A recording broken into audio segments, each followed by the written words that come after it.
Ya, dari 35 istilah dosa yang dipergunakan baik dalam Perjanjian Lama, 8, ya. Kemudian Perjanjian Baru 12 dan Yesus sendiri 15 istilah. Sehingga totalnya ada 35 istilah tentang dosa ini. Saya memberikan kesimpulan, dosa ini pertama adalah segala sesuatu yang tidak harmonis atau tidak sesuai dengan karakteristik atau kehendak Allah. Jadi supaya gampang, dosa itu apa sih? Apa sih sebenarnya dosa itu? Gitu kan? Maka saya mendefinisikan dosa adalah segala yang tidak harmonis dengan karakteristik Allah. Itu disebut dosa. Yang kedua, tadi kan ada banyak sekali kategori itu ya. 35. PL 8, PB 12, Yesus Kristus 15. Mumet puyeng kita nih. Kalau mau bicara tentang apa? Tentang dosa. Nah, kalau begitu, caranya mengkualifikasi dosa itu seperti apa? Cuma ada 2. Yang saya sebut tadi ini, dalam PowerPoint saya itu, yang disebut dengan commission sin dan omission sin.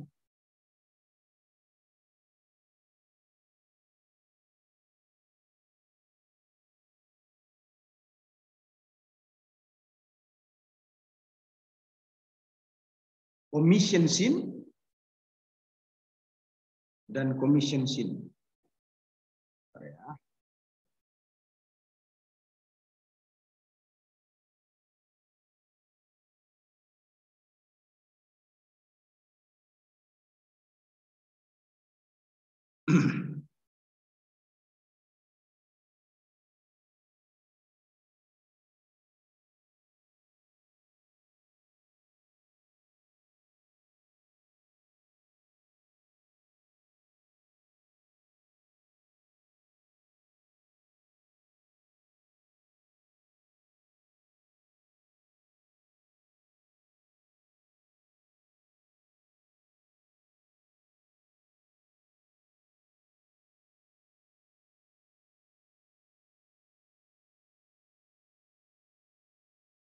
Ini eksekutif summary-nya.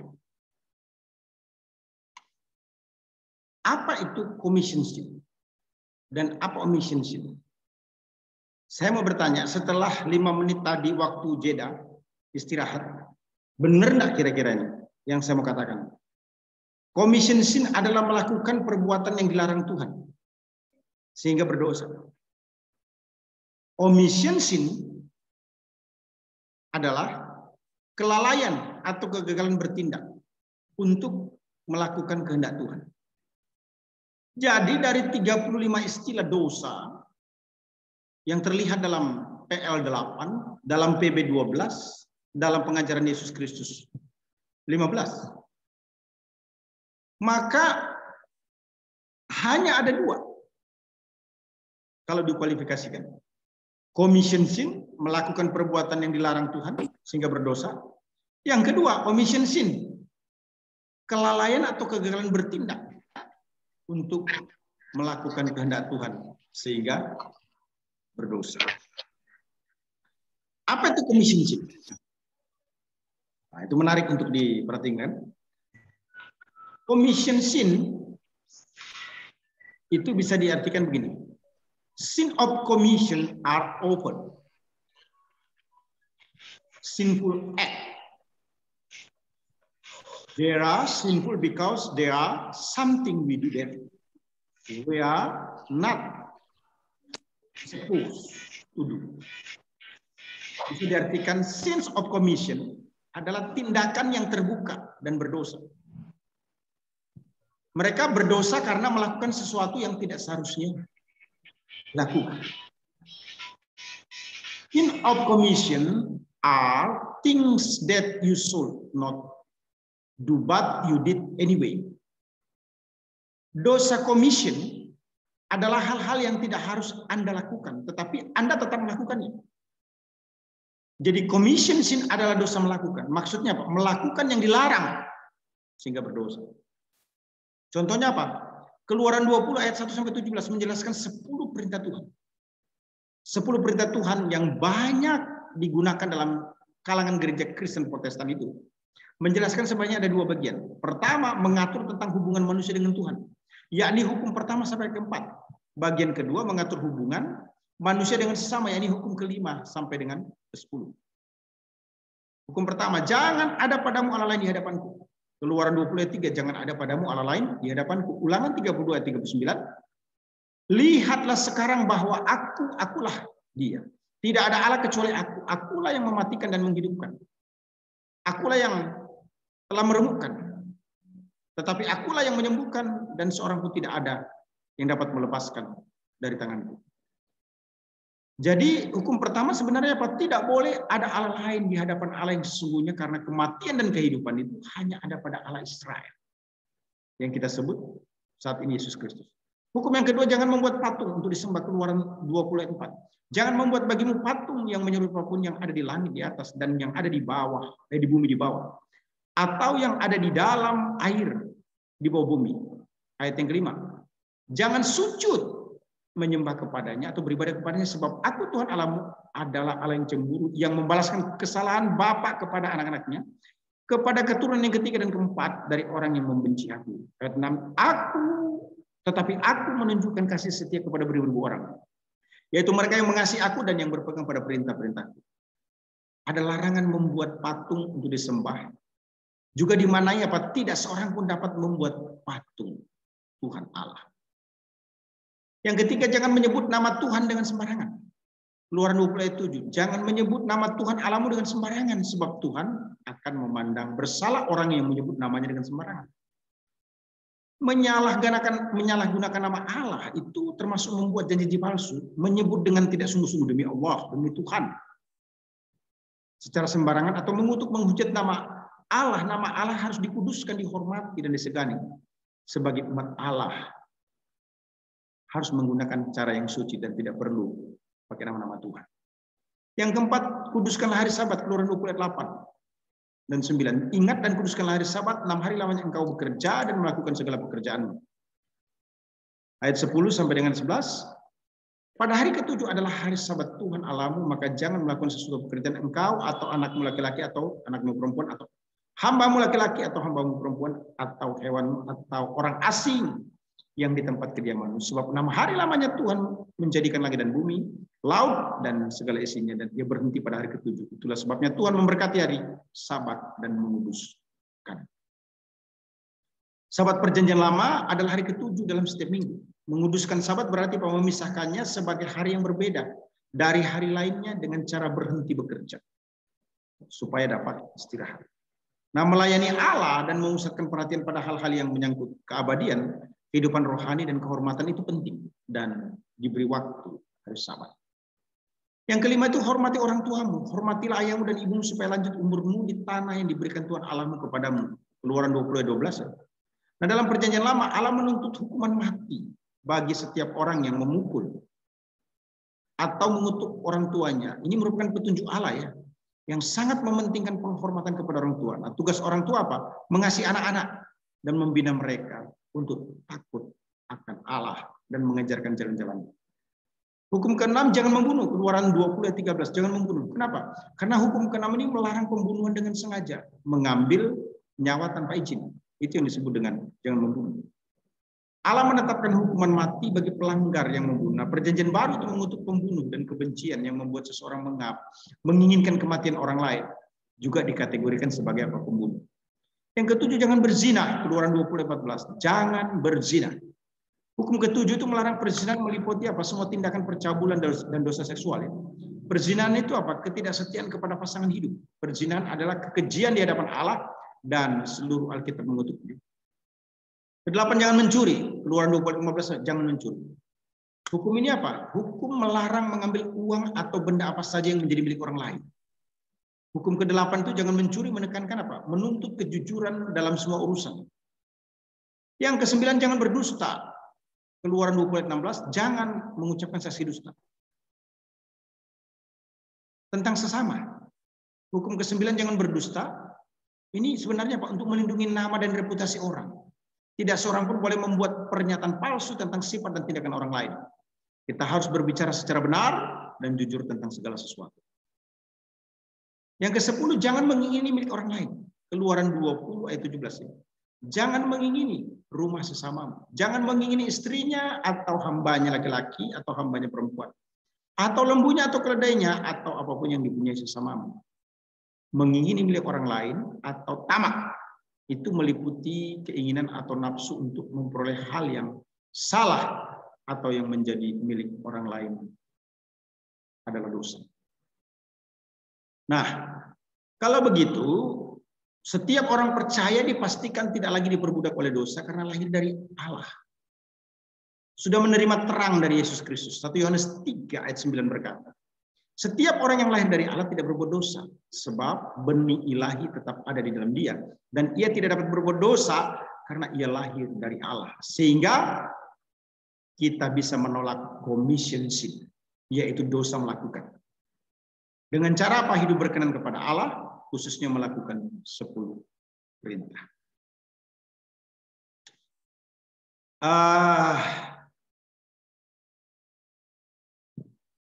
1 Yohanes 3 ayat 9 ya berkata tadi ya, setiap orang yang lahir dari Allah tidak berbuat dosa. Sebab benih ilahi ada di dalam dia dan dia tidak dapat berbuat dosa karena ia lahir dari Allah. Itulah yang menyebabkan kita menolak yang namanya commission sin. Menolak untuk melakukan dosa. Selanjutnya kategori yang kedua disebut apa? Omission. Tadi kan commission, sekarang omission. Apa sih sebenarnya yang dimaksud dengan omission sin? Sin of omission are act left undone. Things the God expect us to do, but we don't do them. They are sinful because they are things we don't do that we are supposed to do. Jadi sin of omission itu adalah tindakan yang dibiarkan tidak dilakukan. Padahal hal tersebut yang Tuhan ingin kita lakukan. Tetapi kita tidak melakukannya. Mereka berdosa karena tidak melakukan yang seharusnya.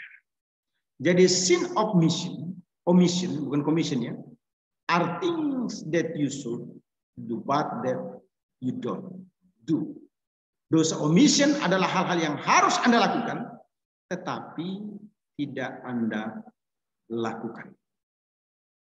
And omission is a failure to act which generally attract different legal consequences from positive conduct. Omission atau kelalaian adalah kegagalan bertindak yang umumnya menimbulkan konsekuensi hukum yang berbeda dari perilaku positif. Nah, dalam hukum pidana, kelalaian itu merupakan suatu tindakan yang menimbulkan pertanggungjawaban hanya jika hukum menetapkan kewajiban untuk bertindak dan tergugat melanggar kewajiban tersebut. Artinya apa? Kelalaian atau kegagalan bertindak itu berkonsekuensi hukum. Dalam hal ini disebut apa? Dosa. Nah, ini menarik. Kitab Yakobus itu kan penekanannya kepada perbuatan. Yakobus menulis karena itu bagi dia yang tahu berbuat baik dan tidak melakukannya, baginya itu dosa. Yakobus 4 ayat 17. Nah, melalui Yakobus 4 ayat 17 diketahui bahwa tidak melakukan apa yang semestinya kita tahu harus lakukan adalah dosa. Teks Yakobus 4 ayat 17 itu paralel dengan Matius 5 ayat 16 ya. Demikianlah hendaknya terang bercahaya di depan orang supaya mereka melihat perbuatan yang baik dan memuliakan Bapamu di surga. Artinya apa? Perbuatan baik atau hidup menjadi terang itu berlawanan dengan perbuatan jahat atau hidup dalam kegelapan atau dosa. Perbuatan baik itu mempermuliakan Bapa. Bapa dapat dipermuliakan bila seseorang percaya menjadi terang, artinya menunjukkan identitas atau gaya hidup terang sebagai anak-anak Allah. Nah, itu artinya setiap orang harus lebih dahulu menjadi anak-anak Allah, maka dapat berbuat baik. Setiap orang hanya bisa menjadi anak-anak Allah bila menerima atau percaya kepada Yesus Kristus yang adalah Tuhan atau Juru Selamat. Nah, itu artinya setiap orang yang percaya harus mengabarkan keselamatan atau juru selamat. Jika hal ini tidak dilakukan atau dilalaikan, maka disebut apa? Berdosa. Nah, ini penting ya. Nah, kalau begitu, omission sin itu apa tuh? Omission sin adalah dosa tidak melakukan. Maksudnya apa? Tidak melakukan yang baik atau perintah Tuhan sehingga berdosa. Termasuk tidak melakukan pemberitaan Injil Kristus, itu berdosa. Perbuatan baik yang paling tinggi kualitasnya atau yang sangat berkualitas itu apa tuh? Bersaksi tentang Yesus Kristus sebagaimana dijelaskan dalam Roma 1 ayat 14-17. Aku berhutang baik kepada orang Yunani maupun kepada orang bukan Yunani, baik kepada orang terpelajar maupun kepada orang yang tidak terpelajar. Itulah sebabnya aku ingin untuk memberitakan Injil kepada kamu yang juga diam di Roma. Sebab aku mempunyai keyakinan yang kokoh dalam Injil, karena Injil adalah kekuatan Allah yang menyelamatkan setiap orang percaya. Pertama-tama orang Yahudi, tetapi juga orang Yunani. Sebab di dalamnya nyata kebenaran Allah yang bertolak dari iman dan memimpin kepada iman, seperti ada tertulis, orang benar akan hidup oleh iman. Timbul pertanyaan, kalau begitu omission sin, dosa tidak melakukan itu apa? Apa sih yang menunjukkan bahwa kita itu berdosa karena tidak melakukan? Apa itu? Dosa tidak bersaksi itu dosa. Orang yang tidak bersaksi tentang Yesus yang menebus itu dosa. Mengapa harus bersaksi tentang Yesus Kristus yang adalah penebus? Karena kita punya hutang penebusan. Kalau kita cek Roma 1 ayat 18, tekanannya itu pada penebusan yang menjadikan setiap orang percaya bernilai di mata Allah. Aku berhutang. Ya. Dero, artinya apa? Pengutang. Itu dari kata opeile tes, bahasa Indonesia. Artinya pengutang. Pengutang apa? Terkait dengan sin atau dosa. Gitu ya.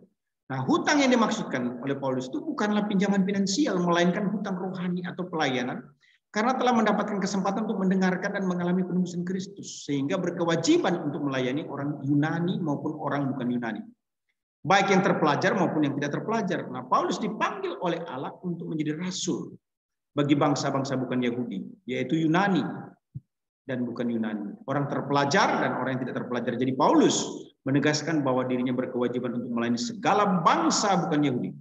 Apakah mereka berbahasa Yunani atau tidak? Apakah mereka berpendidikan atau tidak? Jelaslah bahwa Paulus melayani ini tidak memandang bulu. Jadi ketika orang tidak bersaksi tentang penebusan Kristus, itu dia dosa. Dosa apa?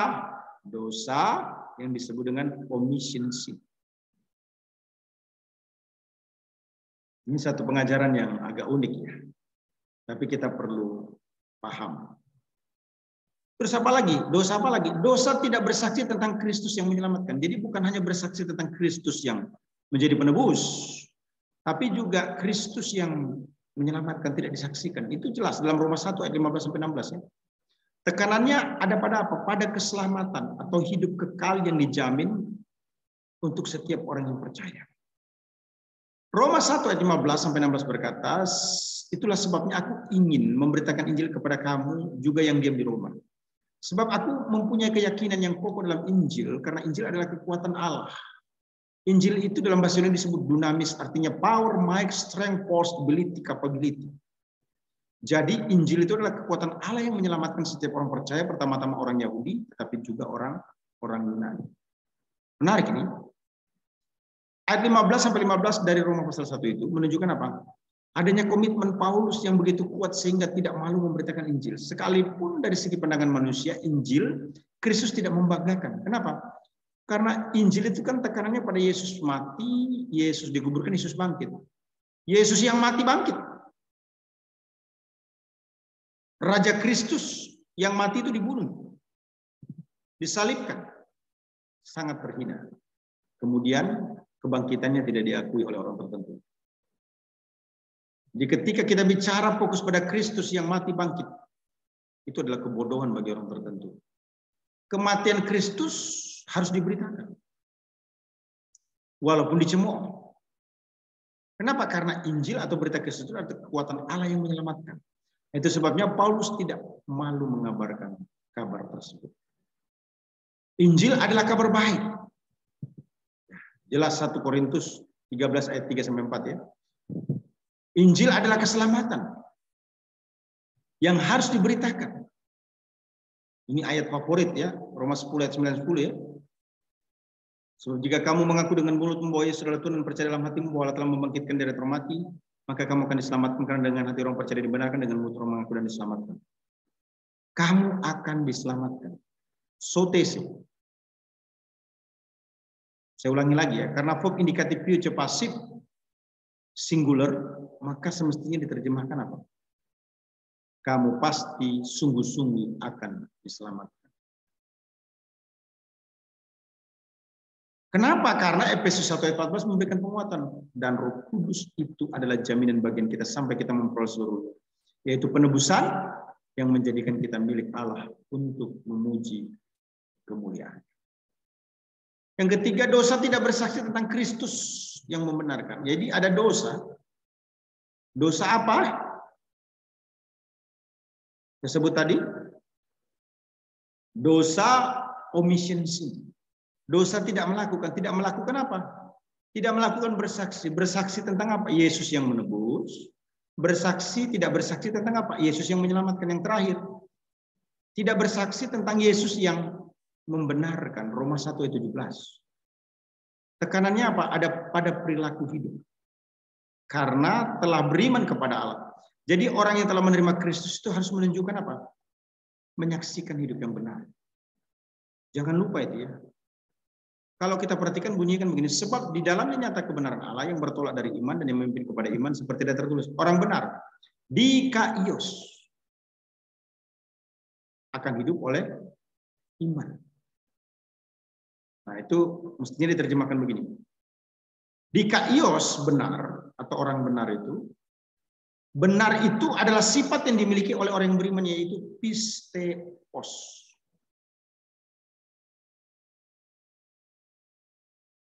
Orang yang beriman itu dibenarkan. Dengan demikian, maka dia yang sudah dibenarkan pertama dan sekali untuk selama-lamanya,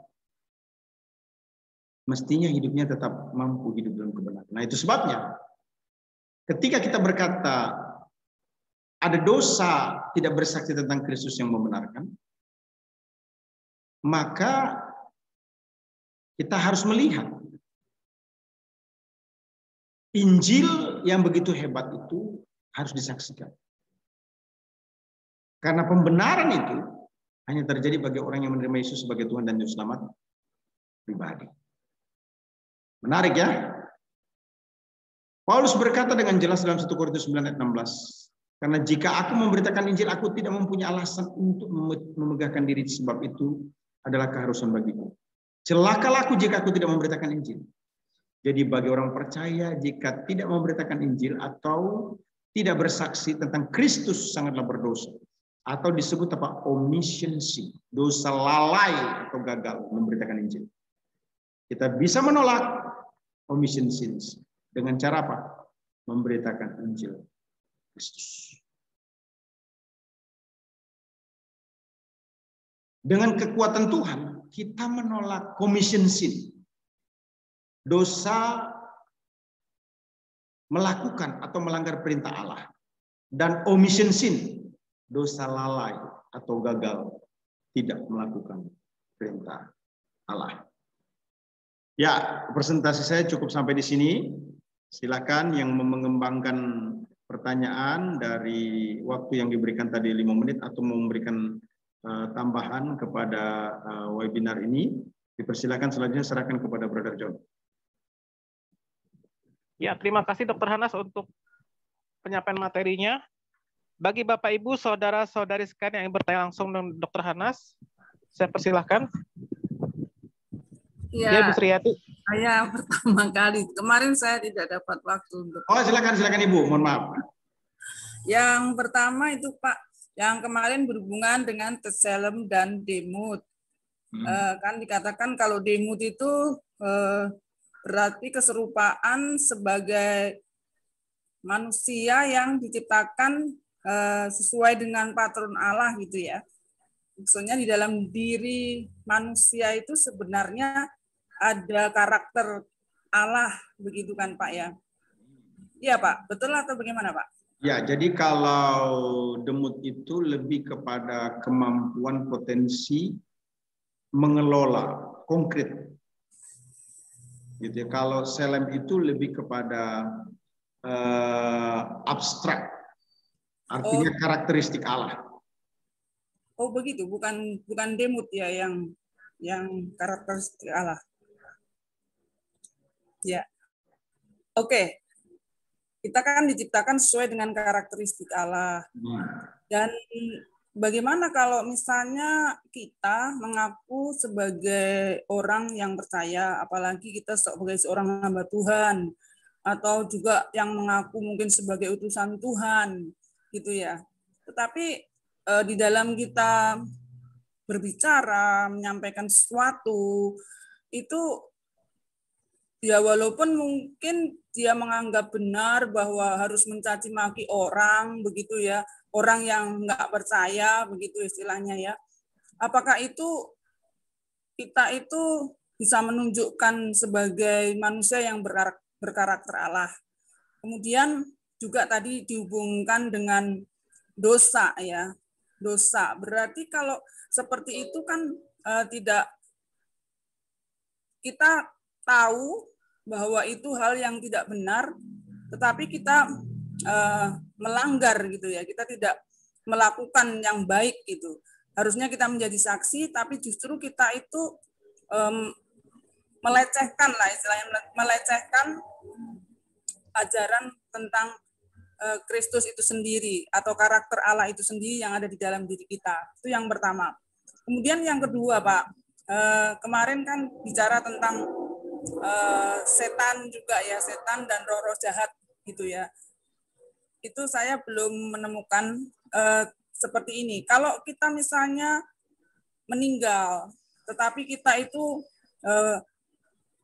tidak percaya atau yang berdosa lah ya, sering dikatakan bahwa orang yang berdosa akan dilemparkan ke api yang menyala-nyala kepada kematian kekal.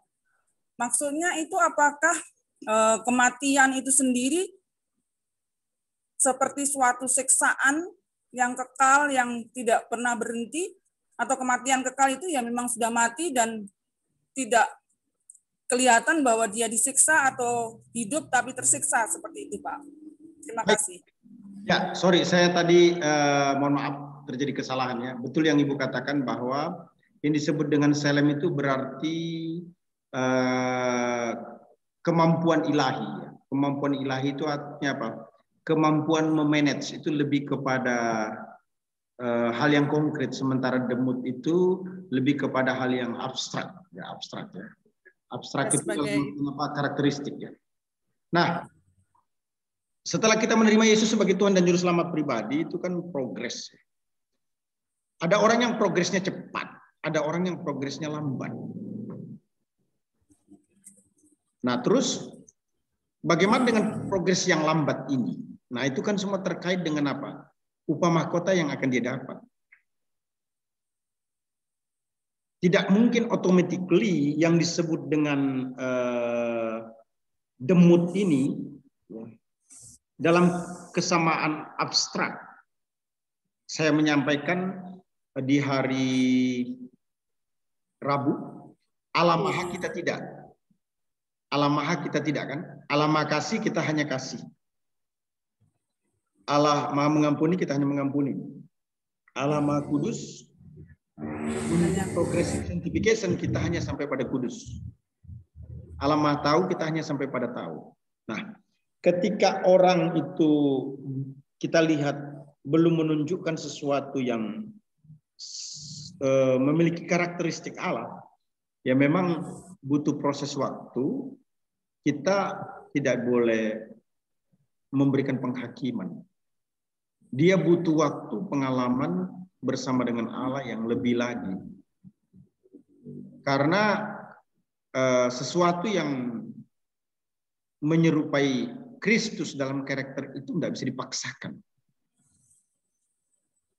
Bukan hanya butuh waktu, tapi juga butuh yang namanya kesadaran, pertobatan, kuasa Roh Kudus, kedekatan dengan Allah. Tapi kita harus melihat bahwa orang ini akan sampai pada satu kehidupan yang akan lebih baik. Kalau kita perhatikan 2 Timotius 3, 16-17 itu kan, orang percaya diperlengkapi perbuatan baik. Firman Allah yang didengar itu menuntun. Firman Allah itu mengajar, menyatakan kesalahan, memperbaiki kelakuan, mendidik orang dalam kebenaran. Nah, terus timbul pertanyaan yang kedua, bagaimana dengan orang yang mati? Orang yang mati tidak percaya Tuhan itu tidak ke neraka. Tidak automatically ke neraka, tetapi ada di satu tempat. Kemarin kita panjang lebar bicara tentang Hades itu ya. Nah, terus bagaimana situasinya? Ya, orang itu yang mati dalam Yesus, rohnya bergiat. Bersekutu dengan Allah. Sementara rohnya orang mati, kalau begitu gimana? Tidak bersekutu dengan Allah. Nah, kalau orang itu mati, rohnya tidak bersekutu dengan Allah, dia mengalami kesengsaraan, tetapi itu bukan final. Jadi ketika orang percaya itu mati, ya, kalau kita sebut tidak ada roh, bisa juga karena tidak terkoneksi dengan Allah. Kalau kita sebut memiliki roh, maka dia mengalami satu connection yang bukan dengan Allah. Dipastikan apa? Ya dengan setan. Walaupun orang yang mati itu tidak percaya Tuhan, belum ke neraka. Karena dia menunggu penghakiman. Timbul pertanyaan, apakah neraka berkelas? Berkelas dalam arti negatif ini ya. Kalau kelas 1 bukan berarti neraka tempat terbaik. Neraka tempat yang paling mengerikan. Bisa saja begitu, tapi perlu kajian yang lebih dalam. Nah, kalau surga bagaimana? Yang saya pahami, yang berbeda itu adalah pemerintahan dalam kerajaan 1000 tahun. Setiap mahkota, upah yang diberikan berbeda kepada setiap orang percaya. Perlu kajian yang lebih dalam. Jika di surga itu ada perbedaan. Jika di hidup yang kekal itu ada perbedaan. Nah, perlu kajian dalam artian, saya belum bisa menjelaskan secara detail. Di eternal life itu ada kelasnya. Kelas A, B, C tidak ada. Karena apa? Itu kehidupan bersama Kristus selama-lamanya. Yang tidak ada waktu limitnya lagi. Unlimited. Nah, kalau bicara tentang kerajaan 1000 tahun, nah itu berbeda. Bedanya apa? Kepercayaan potensi yang diberikan kepada Tuhan oleh kita untuk memerintah bersama-sama Dia dalam kerajaan 1000 tahun. Terima kasih. Berarti neraka itu maksudnya terus-menerus ya Pak ya? Iya, neraka itu. Ya, neraka itu atau yang disebut dengan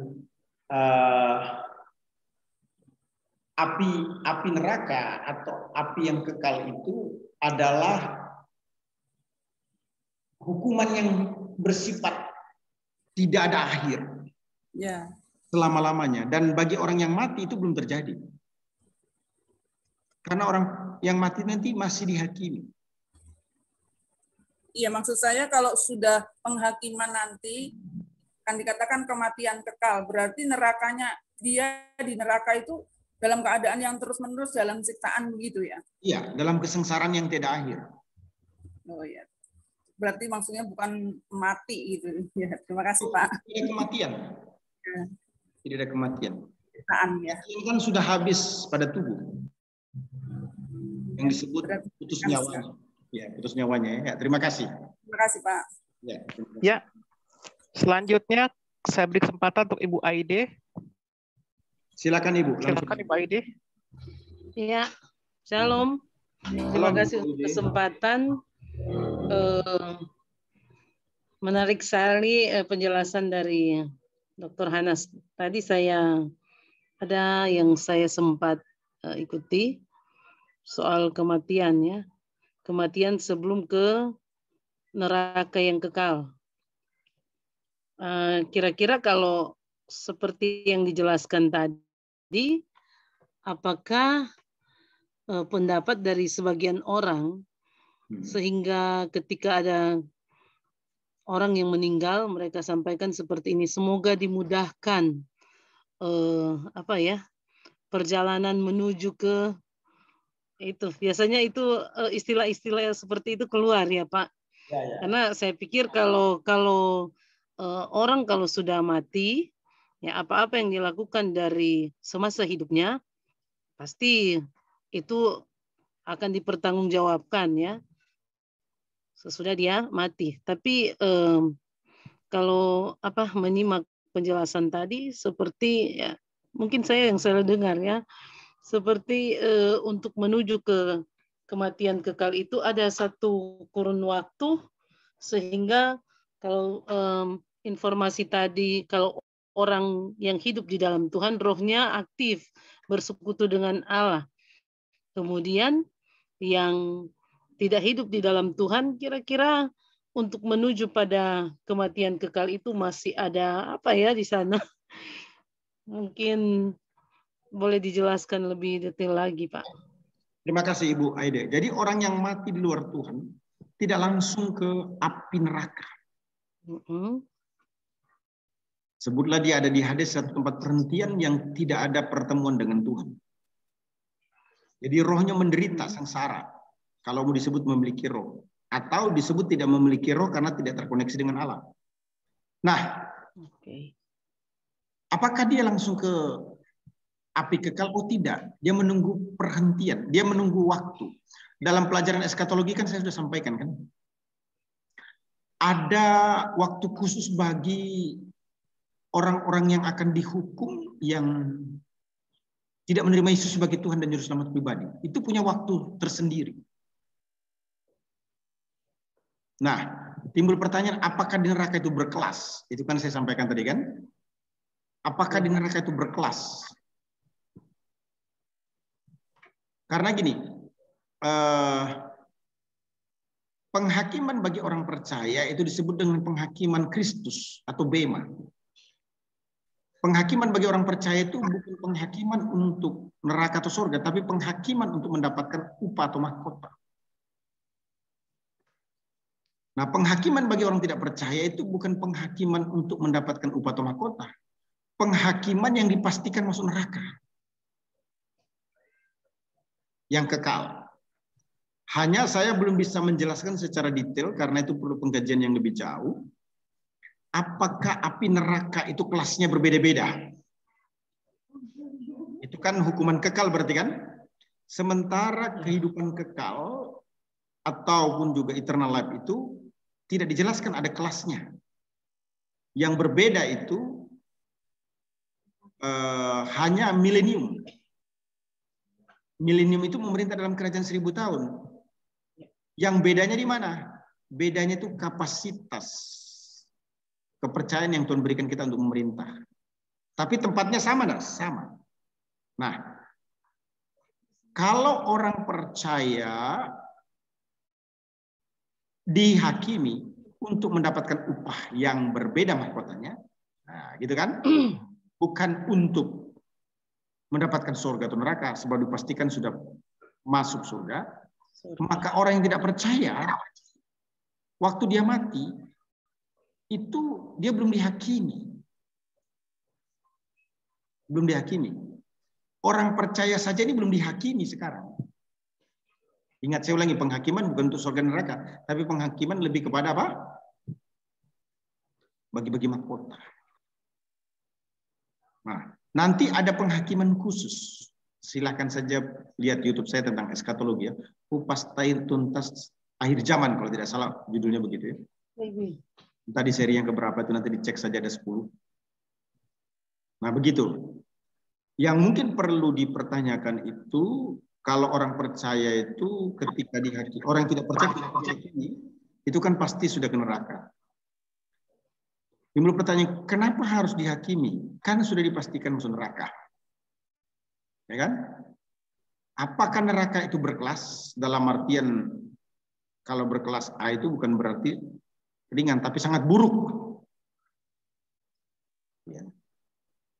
Kelas yang paling berat hukumannya, sebutlah begitu. Nah itu perlu pengkajian yang lebih dalam. Tapi tampaknya, ini tampaknya ya. Saya kan harus bicara, ini cuma pemahaman. Belum ditulis dalam Alkitab, perlu pengkajian yang lebih jauh lagi. Tampaknya memang neraka itu walaupun tempat yang paling kejam, yang paling mengerikan, yang paling dahsyat.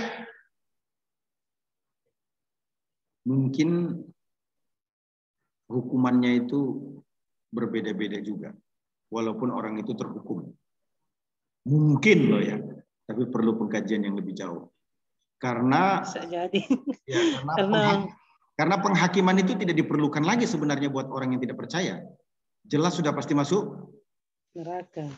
Cuma kenapa harus dihakimi? Ya mungkin itu tingkat penderitaannya itu berbeda-beda, walaupun semuanya sangat menderita dan tidak ada yang enak di neraka, tidak ada penderitaan yang ringan atau enteng di neraka. Kira-kira begitu, Bu. Terima kasih. Oke, Pak. Kalau begitu, itu berarti kira-kira ada perbedaannya antara ada penyebutan tentang dosa besar, dosa kecil, sementara dalam Alkitab itu mungkin yang dijelaskan hanya dosa yang menghujat Allah yang tidak dapat diampuni. Kira-kira seperti apa itu, Pak? Jadi gini, kalau Alkitab tidak menyebut dosa besar atau kecil kan, balok dan selumbar. Ya. Itu kan istilah yang dipergunakan kan, balok dan selumbar. Nah, dosa itu harus dilihat pada efek. Efek dosa itu yang tidak bisa ditolerir adalah dosa tidak menerima Yesus sebagai Tuhan dan Juru Selamat pribadi. Alkitab kan mengatakan, Rasul Paulus kalau tidak salah punya pengajarannya, aku tidak minta supaya kamu berdoa untuk mereka atas perbuatan dosa. Dosa apa itu? Dosa apa? Dosa apa kira-kira? Kalau dosa orang menolak Yesus sebagai Tuhan dan Juru Selamat pribadi sampai mati, tidak perlu didoakan lagi. Karena kesempatan untuk menerima Kristus itu sudah tidak ada. Tapi dosa bagi orang yang percaya itu masih bisa mendapatkan kesempatan pengampunan. Kapan itu? 24 jam dalam satu hari. 1 Yohanes 1:9 berkata, jika kita mengaku dosa kita, maka Allah setia dan adil sehingga Dia mengampuni dosa kita dan menyucikan kita daripada segala kejahatan. Nah, itu sebabnya ada dosa yang perlu direspon, ada dosa yang tidak perlu direspon. Dosa yang tidak perlu direspon itu apa? Dosa menolak Yesus sehingga orang itu mati, tidak perlu didoakan itu. Finalnya sudah jelas. Tetapi bagi dosa yang bisa diampuni, itu artinya apa? Dosa orang yang hidup, yang sudah terima Yesus, itu perlu didoakan. Sehingga orang itu tertolong, terlepas dari perbuatan dosa. Nah, tadi saya sudah menjelaskan kan, commission sin dengan omission sin. Tidak melakukan itu bisa dosa. Melakukan juga bisa disebut dosa. Jadi secara garis besar dosa itu sebenarnya cuma ada dua. Omission sin dan commission. Dosa tidak melakukan atas perintah Allah, dosa melakukan yang tidak diperintahkan oleh Allah. Gampangnya begitu. Sebab kalau kita mau satu lagi, Pak, dari 35 dosa ini yang mana ini? Repot kan. Ini PB atau PL atau Yesus punya ucapan. Terima kasih ya. Oke, Pak Hanas. Satu lagi, Pak. Oh, satu lagi katanya. Silakan. Terakhir, the last one dari Ibu. Ya. Ya. Balik di antropologi ya, Pak ya. Saya sedikit penasaran tentang penjelasan bahwa kita diciptakan menurut gambar dan rupa Allah. Kira-kira bagaimana dengan orang-orang yang diciptakan, yang lahir dalam keadaan tidak normal ya, secara fisik, mental. Bagaimana menjelaskan itu? Karena kalau kita diciptakan menurut gambar dan rupa Allah, sehingga keadaan seperti itu, kadang orang berkata bahwa oh seperti itu ke Allah kita. Mohon penjelasannya, Pak. Wah, baik sekali pertanyaan itu ya. Wah, good question. Appreciate. buat Ibu Pendeta Poluan ya. Jadi mungkin yang bisa saya sampaikan begini. Kan sudah jelas, yang disebut gambar dan rupa itu begini. Kalau orang itu cacat, pertanyaannya, apakah dia tidak bisa melakukan sesuatu? Gitu kan? Gambar dan rupa itu menjelaskan dua hal tadi kan, yang konkret dan yang tidak konkret. Yang konkret itu apa? Dominion mandate, mandat berkuasa. Mandat berkuasa itu apa? Perintah Tuhan kepada Adam untuk mengelola ikan-ikan di laut. Dan yang lainnya. Artinya apa? Resources yang Tuhan berikan ini harus di-manage, diatur. Berarti yang disebut dengan segambar dan serupa itu pengertiannya salah satunya adalah kemampuan untuk melakukan sesuatu. Kemampuan untuk melakukan sesuatu itu meaningnya panjang, berbeda-beda. Anak kita 5. Sebutlah. Kemampuannya berbeda-beda. Apakah kalau dia cacat berarti dia tidak bisa melakukan sesuatu? Oh, keliru. Kalau kita perhatikan kiriman-kiriman video-video lewat grup-grup, kita malah shock melihat ya. Ada orang yang tidak punya tangan, tidak punya kaki. Yang kita bisa katakan apa? Duka sia. Tapi yang harus kita lihat lebih jauh, orang itu sudah melakukan mandat ilahi. Mengatur sesuatu, memanage sesuatu. Dalam kapasitas setiap orang berbeda-beda. Nah, timbul pertanyaan, apakah fail? Apakah gagal? Apakah kurang? Apakah tidak bernilai orang yang punya keterbatasan untuk melakukan sesuatu? Oh, tidak. Orang itu tetap bisa melakukan sesuatu, hanya untuk hal tertentu dia tidak bisa melakukannya. Tapi apakah dia tidak bisa melakukan segala sesuatu? Oh, keliru. Dia bisa masih melakukan sesuatu. Kalau kaitan dengan mental ya yang terganggu, bagaimana kita bisa pastikan orang tersebut menerima Yesus sebagai Tuhan dan Juru Selamat? Wah, ketika dalam situasi, karena ada juga tempat-tempat lain ya dituntun. Tapi biasanya kalau di kampung-kampung dibiarkan. Kira-kira bagaimana itu Pak soal keselamatan? Bagus pertanyaan Ibu, dalam sekali. Ini pertanyaan yang tidak mudah dijawab. Ya. Tidak mudah dijawab, tetapi harus dijawab. Ya, baik. Saya ingin berlogika dulu sebagai nalar teologi, kemudian kita mengambil satu keputusan. Yang disebut menerima Yesus dan menolak Yesus itu didasarkan pada kemampuan, enggak kira-kira?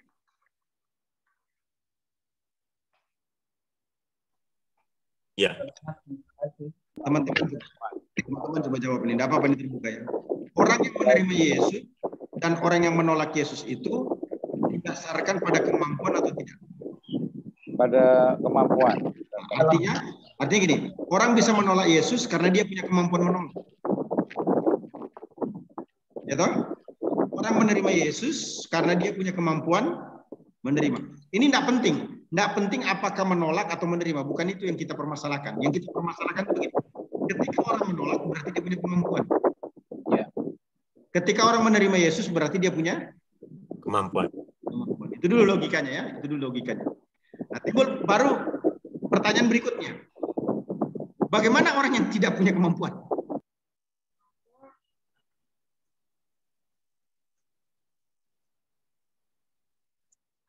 Ditolong orang lain, dibantu orang lain.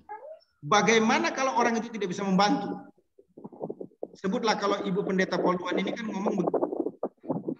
Kalau terganggu jiwanya ya. Untuk keputusannya nanti, Pak. Pokoknya beginilah, gampangnya beginilah. Kita tidak usah ngomong terganggu ringan, terganggu berat, atau terganggu setengah berat. Kita sampai pada keputusan, orang itu mau dia papain juga tidak punya kemampuan. Ada orang gila dikasih makan masih punya kemampuan makan ya Pak. Gitu kan? Ada orang gila ditangkepin itu lagi rame itu di YouTube. Ada tim kemudian membersihkan rambutnya dipotong semua jadi gundul, dimandiin. Ada kawan kita. Nah, kalau itu artinya masih apa itu? Punya kemampuan enggak? Masih punya kemampuan ya? Tapi sumbunya pendek. Itu lebih enak ngomongnya begitu ya. Ada kemampuan tapi sumbunya pendek. Supaya enak ngomongnya ya. Nah, oke. Kita samakan dulu persepsi dulu dari awal. Saya ulangi lagi. Orang yang menerima Yesus dan menolak Yesus itu sebenarnya didasarkan pada apa? Pada kemampuan.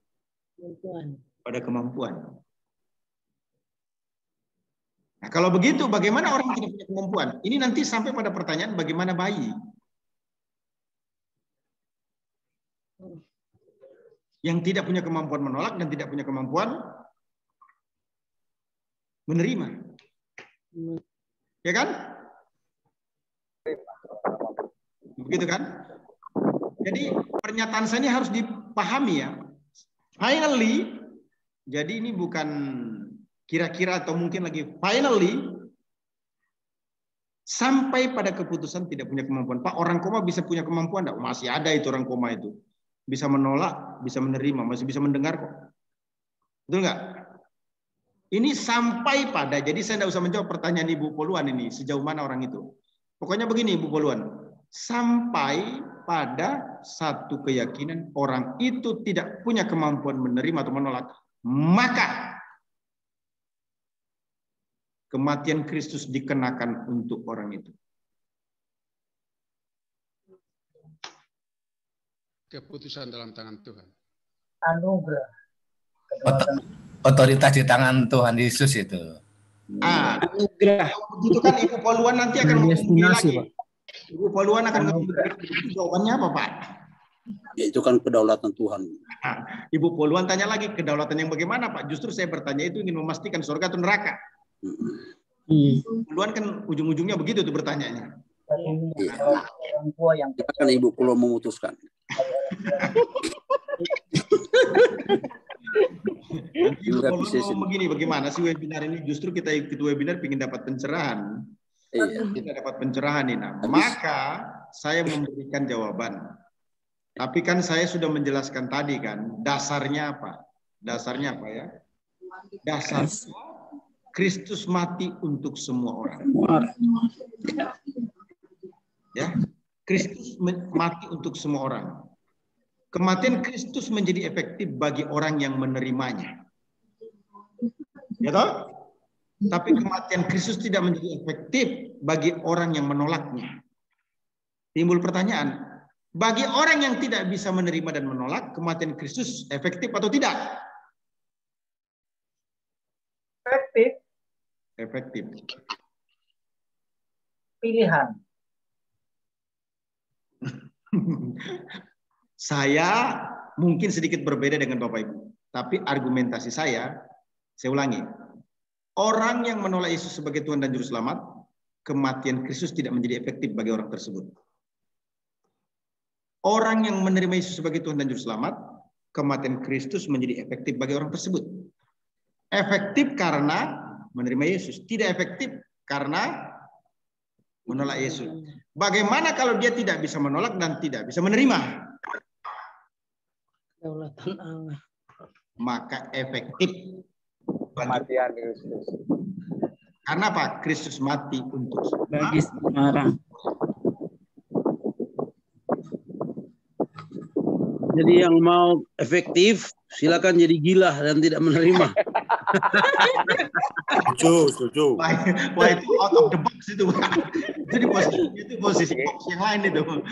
Gilanya gila beneran, Pak. Jangan gila karena mabuk. Ya, betul. Yang juga gila-gilaan tuh. Buat Pendeta Ida Poluan ya silakan kalau mau efektif menerima anugerah Allah, silakan jadi gila. Saya mengatakan begitu kenapa? Ini untuk menjawab semua pertanyaan-pertanyaan yang mungkin berbeda, tetapi ya jaringan ikut jadi gila. Punya pengertian yang sama. Karena yang tidak bisa menolak dan tidak bisa menerima itu kan bukan cuma orang gila beneran. Bukan cuma orang gila beneran. Dalam kasus-kasus lain masih banyak. Misalnya, baby yang meninggal. Jangan diomong karena bapaknya percaya, ibunya percaya sehingga baby itu masuk surga. Tidak ada urusan surga itu sama Bapak dan Ibu. Urusannya pribadi dengan Yesus. Kalau orang lupa ingatan gimana, Dokter Hanas? Gimana? Kalau orang sakit lupa ingatan gimana itu? Tapi masih ingat kan, Pak? Dia nggak ingat dia terima Yesus apa enggak? Itu Alzheimer juga. Masih Nggak bisa mengingat. Masih bisa itu. Ya, silakan. Kita mau dengarkan dulu dari Pak Ayub nih. Silakan Pak Ayub. Ada pertanyaan. Ya, Pak Ayub. Sudah beberapa kali pertanyaan ini terdengar di kalangan gereja atau di hamba-hamba Tuhan. Pertanyaannya adalah anak kecil yang baru dilahirkan, kemudian ibunya itu seorang pelacur, bapaknya adalah orang yang tidak takut Tuhan. Kira-kira anak ini masuk surga atau masuk neraka? Wah, good question, Pak Ayub. Good question. Masuk surga. Good question. Nah, itu jawabannya setuju. Kenapa? Keselamatan bukan pada orang tua. Iya. Bukan pada orang tua, ayah dan ibu. Bukan. Tapi koneksi langsung dengan Tuhan. Nah, itu tadi sebenarnya pondasi dari berpikir yang saya sampaikan ke Ibu Poluan. Karena baby itu belum punya kemampuan menerima dan menolak. Maka dia masuk pada posisi apa? Posisi anugerah. Kematian Kristus dikenakan kepada orang tersebut. Kasih kalau. Ya, kita kasih kesempatan kepada Ibu Teti. Silakan Ibu Teti. Oke.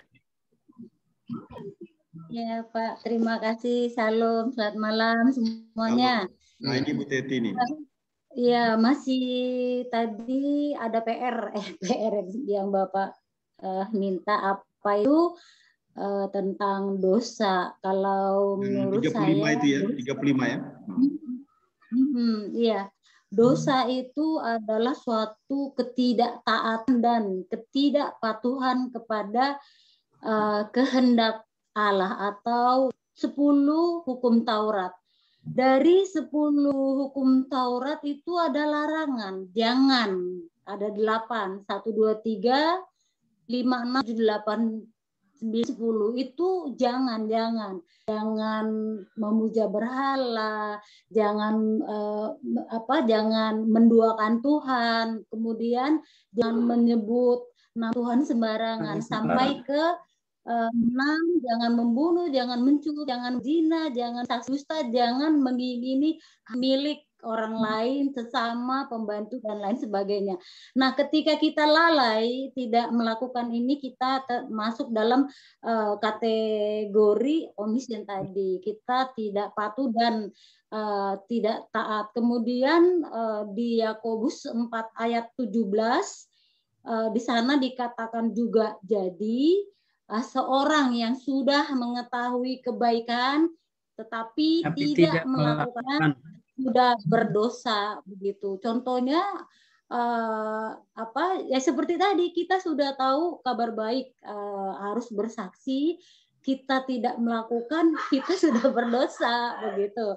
Kemudian ketidaktaatan, contohnya manusia pertama, leluhur kita Adam dan Hawa tidak taat, kategori berdosa, akhirnya kan terbuang dari hadapan Allah, walaupun diselamatkan lagi, dipersiapkan lagi, dibaharui lagi oleh kasih Allah, dikasih baju, dikasih tempat, diampuni begitu. Jadi intinya berarti ketika kita tidak patuh, ketika kita tidak taat kepada semua kehendak Allah dan hukum Taurat, kemudian kepada apa yang diajarkan oleh Yesus dan rasul-rasul yang sudah ada di Alkitab, kita berdosa, kita bersalah kepada Tuhan, bersalah kepada manusia juga, bersalah pada Tuhan, menyakiti sesama juga udah berdosa begitu. Itulah, jadi betul Pak, 2 kategori dari 35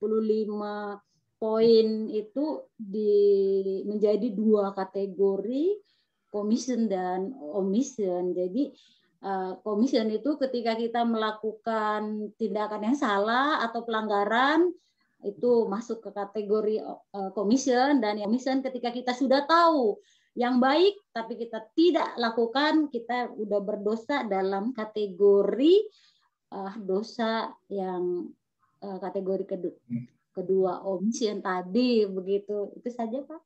Ya, good point ya. Jadi saya Pak mau nanya nih Pak. Silakan. Ya.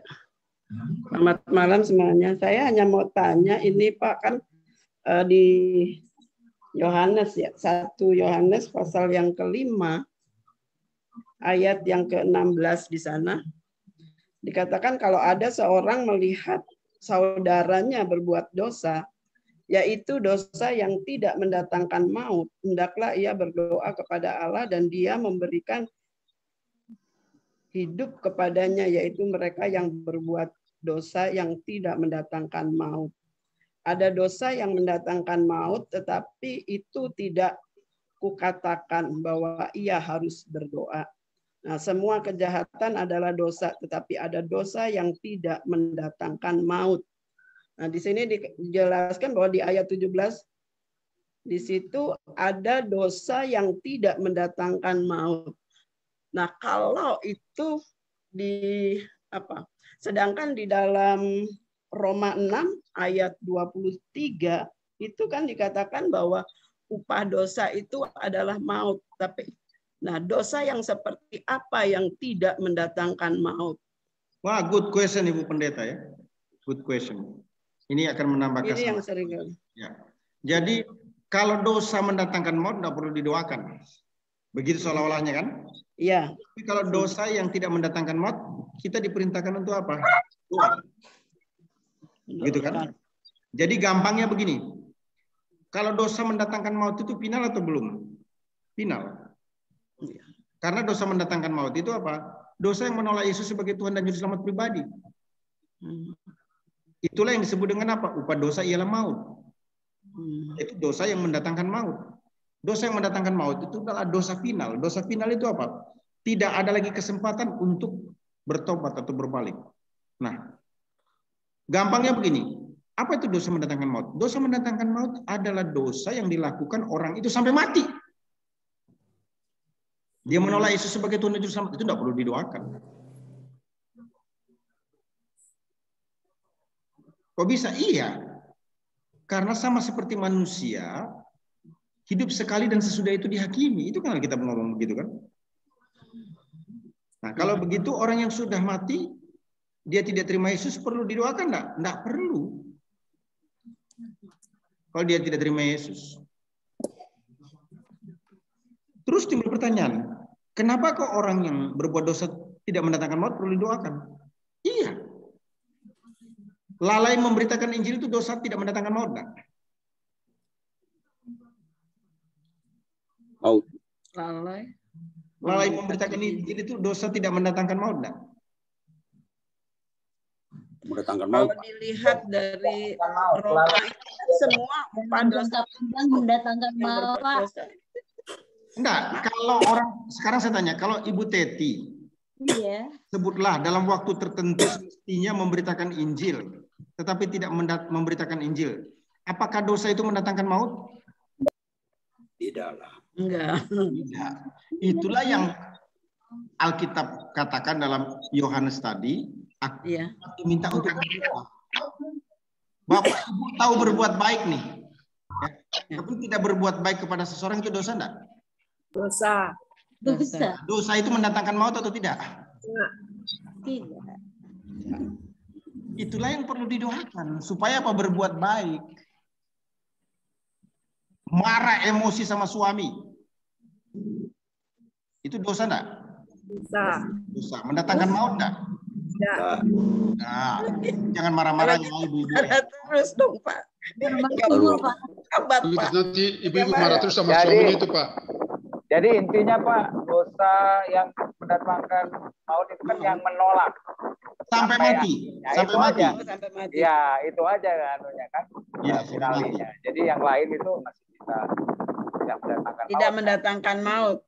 Nah, kalau ya itu tadi Pak. Cuman kan kalau di compare artinya kalau diperbandingkan dengan Roma tadi, Roma 6 ayatnya yang ke-23 itu kan upah dosa. Pokoknya nggak ada lagi maut gitu kan. Kalau kitab Roma itu kan bicara tentang teologi antara neraka dan surga.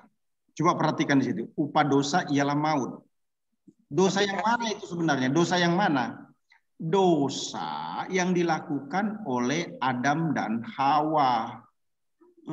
Dosa yang tidak mengalami pengampunan. Yang bukan hanya dilakukan oleh Adam dan Hawa, tetapi juga yang diwariskan atau diimputasi kepada setiap orang. Kalau dosa Adam dan Hawa tidak diselesaikan oleh Kristus, itu mendatangkan maut. Nah, makanya ayat berikutnya berkata apa? Tetapi karunia Allah ialah hidup dalam Kristus Yesus Tuhan kita. Bahasa simpelnya begini, dosa tanpa terima Yesus, maut neraka. Tapi dosa mendapatkan kasih karunia dari Yesus, dapat hidup yang kekal. Kira-kira begitu ya. Ya baik. Di situ ya Pak. Ya, bedanya gitu. Saya coba baca, sorry ya Pak Teddy ya. Pak Teddy punya pertanyaan gini. Matius 12 ayat 30-32 berbicara mengenai dosa yang tidak dapat diampuni, yaitu dosa menghujat Roh Kudus atau menentang Roh Kudus. Sedangkan dosa menentang anak manusia dapat diampuni. Begini. Dosa menghujat Roh Kudus itu apa sih pengertian menghujat di situ? Menghujat yang dimaksudkan di situ adalah menolak Yesus sebagai Tuhan dan Juru Selamat yang dikerjakan oleh Roh Kudus sampai orang itu mati. Jadi yang disebut menghujat itu apa? Menghujat itu bukan menghujat Yesus, setan lu. Bukan begitu. Yesus, dasar lu, manusia konyol mati di atas kayu salib. Bukan saya merendahkan Yesus ya, sama sekali bukan loh ya. Anggaplah itu ucapan dari orang yang tidak percaya Yesus. Pertanyaannya, apakah dia tidak bisa diampuni? Bisa. Masih bisa apabila sebelum dia mati, dia tidak menolak Roh Kudus yang meyakinkan dirinya Juru Selamat. Jadi dosa menghujat Roh Kudus itu apa sebenarnya? Dosa di mana orang itu yang terus-menerus diyakinkan Yesus Juru Selamat, tetapi pekerjaan Roh Kudus yang meyakinkan orang itu Juru Selamat sampai orang itu mati ditolak. Jadi meaning daripada menghujat di situ adalah tindakan menolak Roh Kudus yang meyakinkan Yesus adalah Juru Selamat. Pekerjaan Roh Kudus yang meyakinkan Yesus adalah Juru Selamat itu ditolak sampai orang itu mati. Kalau begitu, menghujat Roh Kudus itu finalnya kapan? Waktu orang itu mati. Setelah mati. Kalau begitu menghujat Roh Kudus itu bisa enggak diidentifikasi oleh manusia biasa seperti kita? Tidak bisa. Tidak bisa. Makanya hanya Yesus yang patut layak berkata-kata di dalam teks itu. Adakah murid-murid berani berkata kepada seseorang, para rasul berkata kepada seseorang, bahwa kamu mati pasti tidak menerima Yesus sebagai Tuhan dan Juru Selamat pribadi? Tidak ada. Nah, Yesus sedang menyatakan, mengekspresikan, mendemonstrasikan kemahatauannya. Begitulah. Makanya dia bilang apa? Kamu kalau mengucapkan sesuatu yang menghujat, menghina anak manusia, siapa itu? Diriku, kata Yesus, kamu mungkin masih bisa diampuni. Tapi kalau kamu menolak pekerjaan Roh Kudus yang meyakinkan tentang diriku Juru Selamat sampai kamu mati, tidak bisa diampuni. Itu dua hal yang berbeda. Terlalu banyak Pak orang yang menghina, menghujat, melecehkan, merendahkan Yesus. Kemudian jadi pendeta, jadi penginjil, jadi dosen teologi. Karena dijamah oleh Roh Kudus. Begitu kan? Iya, Waloni.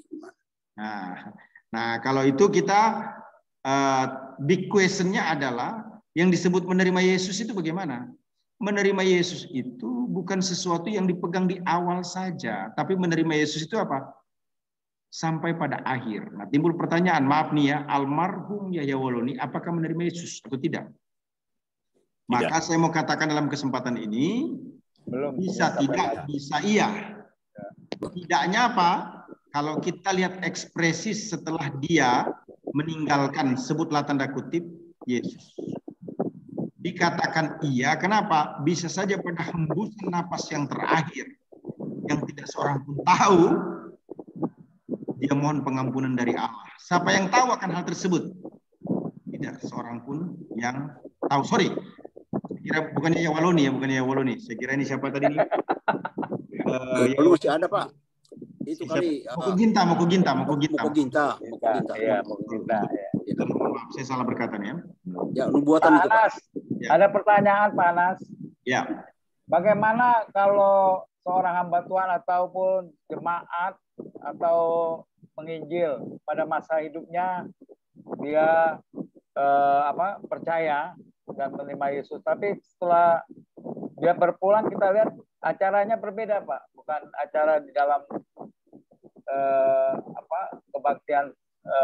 kematian secara rohani kekristenan, tapi secara adat yang lain, adat yang seberang. Nah, itu gimana? Dia konteksnya apa nih? Konteksnya coba lebih rinci lagi boleh nggak? Minta tolong. Ya, misalnya gini Pak, contoh saya lah. Nanti kalau kan saya sekarang ini kan hidup takut akan Tuhan.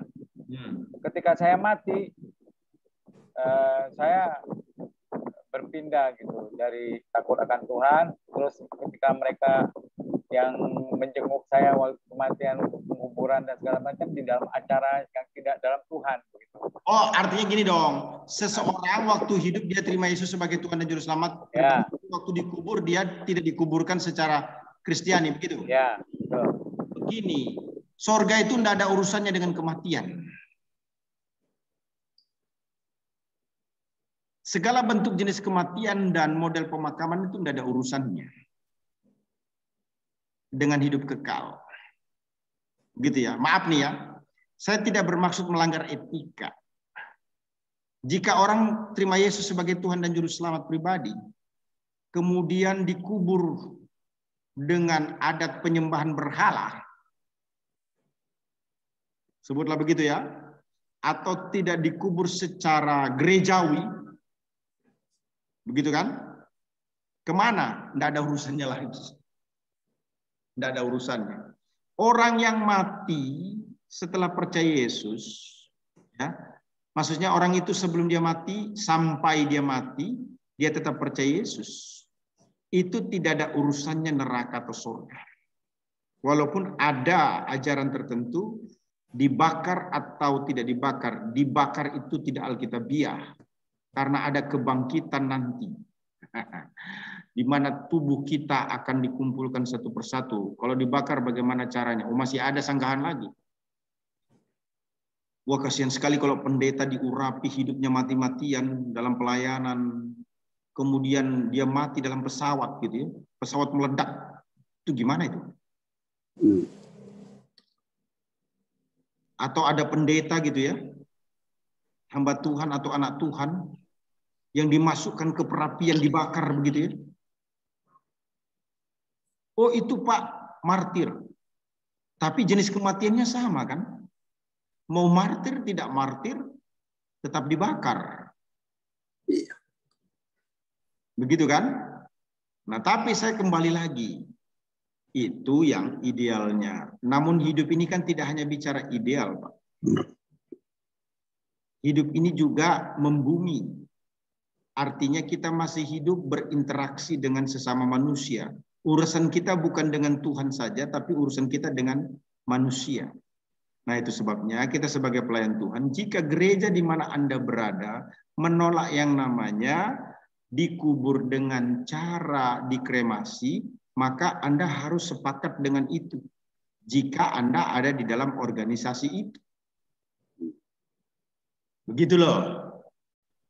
Tapi jika Anda ada di gereja yang menyatakan mau dibakar atau tidak dibakar no problem, maka Anda sebagai hamba Tuhan atau jemaat harus ikut itu.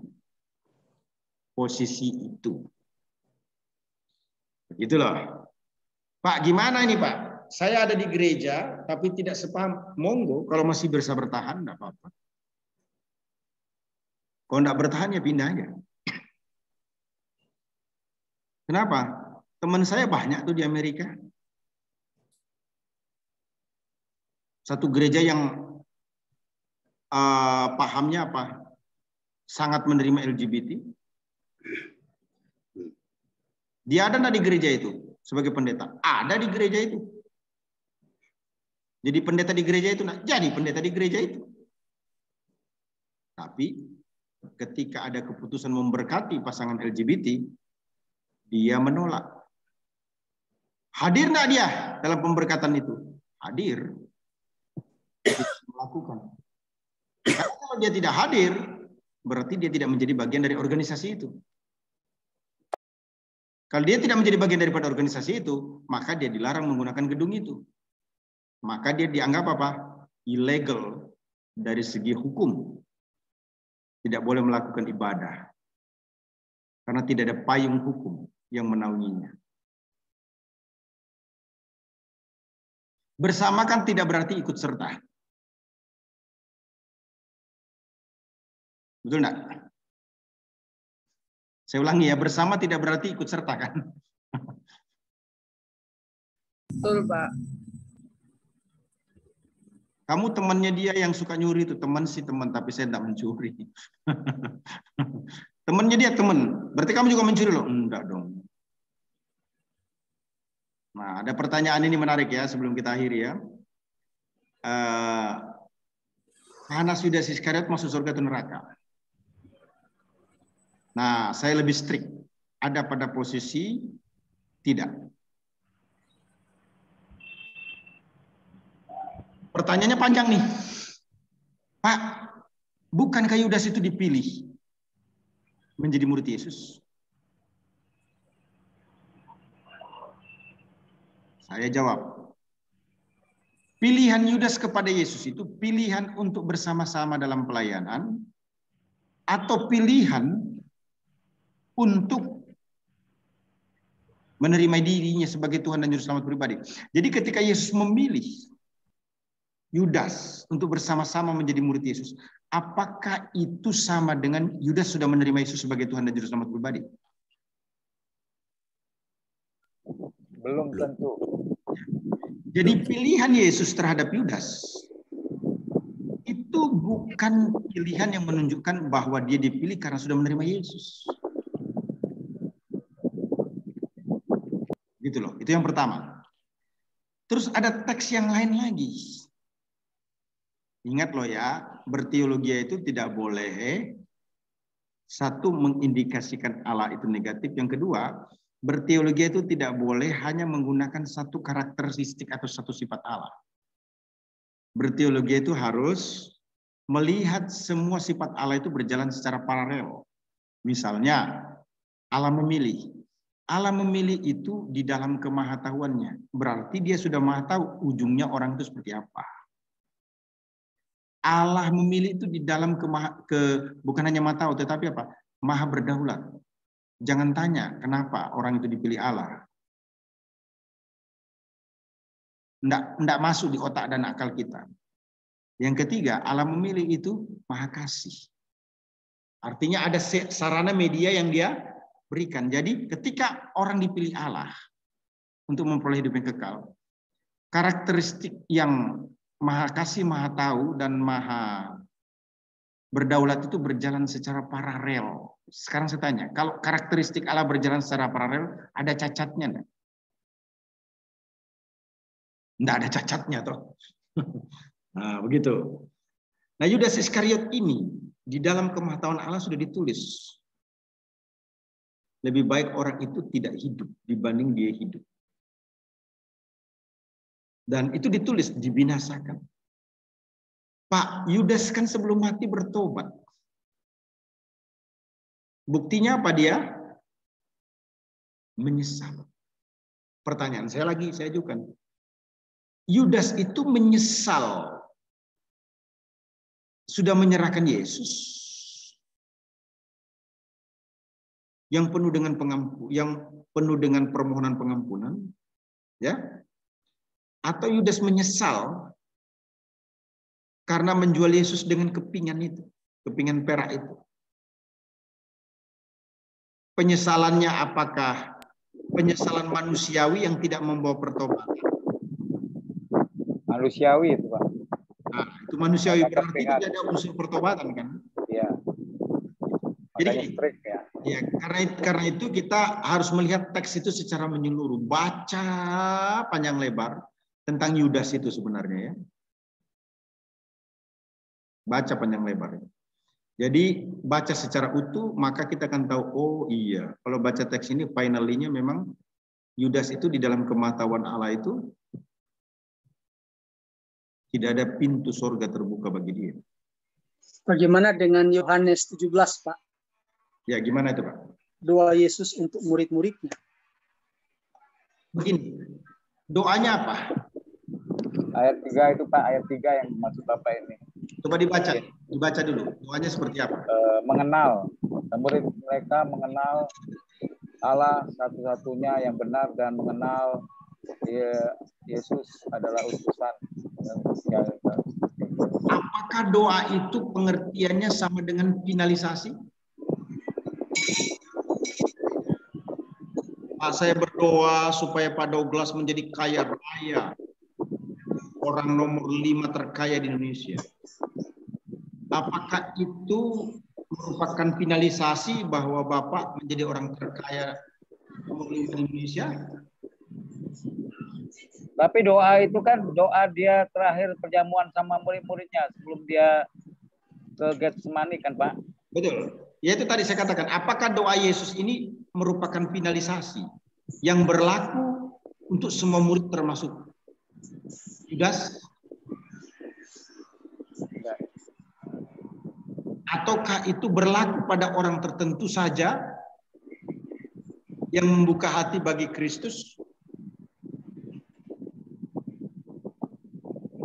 Kalau judulnya kan doa buat murid-muridnya kan Pak? Nah, saya bilang, apakah menjadi efektif itu bagi doa itu bagi orang yang menolak Yesus?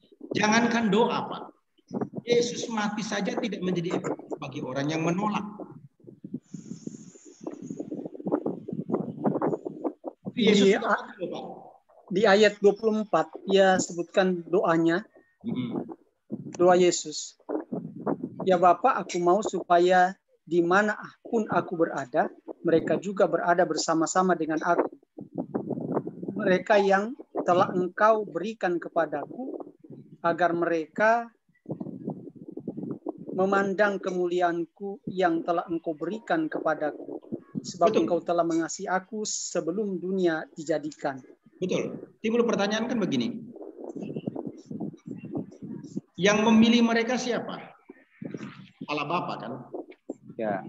Nah, pemilihan itu salah satunya yang kita ketahui, orang itu menerima Yesus sebagai Tuhan dan Juru Selamat pribadi. Begitu loh. Bagaimana mungkin kita berani berkata bahwa murid-murid Yudas Iskariot yang menyelamatkan Yesus, yang menyalibkan Yesus, adalah orang yang memperoleh hidup yang kekal. Jangan sampai, mohon maaf ya, karena ini sudah singkat. Kita sepakat pada pemahaman berterima kasih dan bersyukurlah kepada Yudas. Karena tidak pernah ada karya penyelamatan terjadi kalau bukan Yudas. Bersyukur berterima kasihlah kepada setan. Karena kalau tidak ada setan, Yesus itu tidak mati.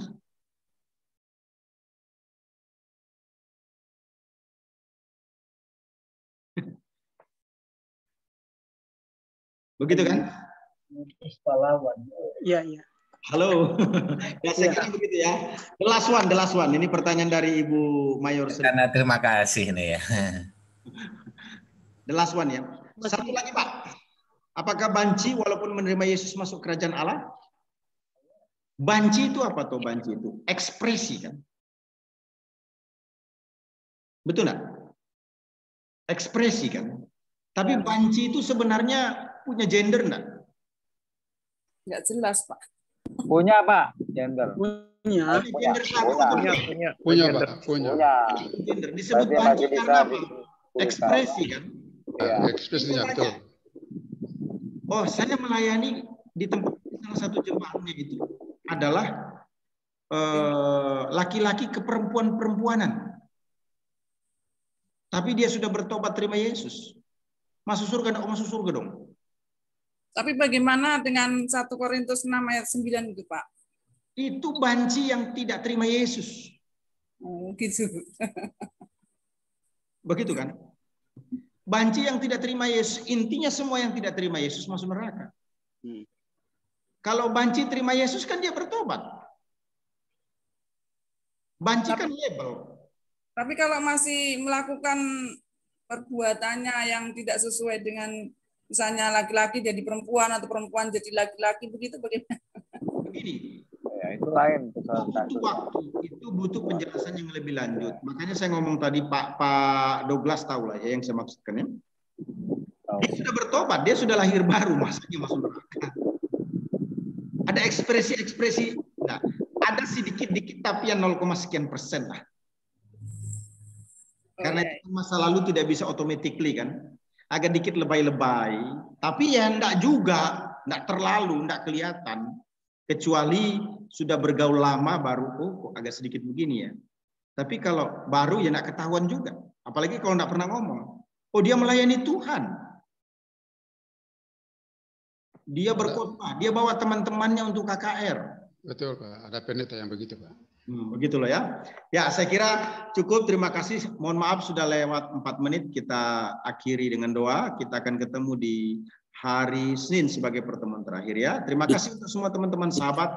Mari kita berdoa. Bapak, kami bersyukur untuk anugerah-Mu. Terima kasih untuk semua teman-teman sahabat yang mengikuti webinar ini. Baik yang langsung lewat Zoom maupun juga yang mengikuti lewat YouTube. Puji sembah hormat bagimu. Protek kami Tuhan di masa pandemik ini. Tetap beri kesehatan, damai sukacita ketenangan. Bukakan jalan, pintu yang tertutup. Dan juga kami berdoa, damai sukacita mengalir. Berkat urapan wibawa otoritas Tuhan menyertai kami dalam pelayanan kehidupan. Berkati semua anak-anak-Mu Tuhan. Tolong kami berdoa untuk Pak Soneta pulih 100% kekuatan kasih karunia kemurahan Tuhan. Teman sahabat yang mungkin juga menjadi tim kami di webinar ini yang sakit Tuhan sembuhkan, tanpa terkecuali yang berduka berikan penghiburan, yang butuh sesuatu Tuhan beri dengan cara yang ajaib. Terima kasih Bapak, kami mengakhiri pertemuan dalam nama Yesus kami berdoa. Amin. Selamat malam Pak. Terima kasih.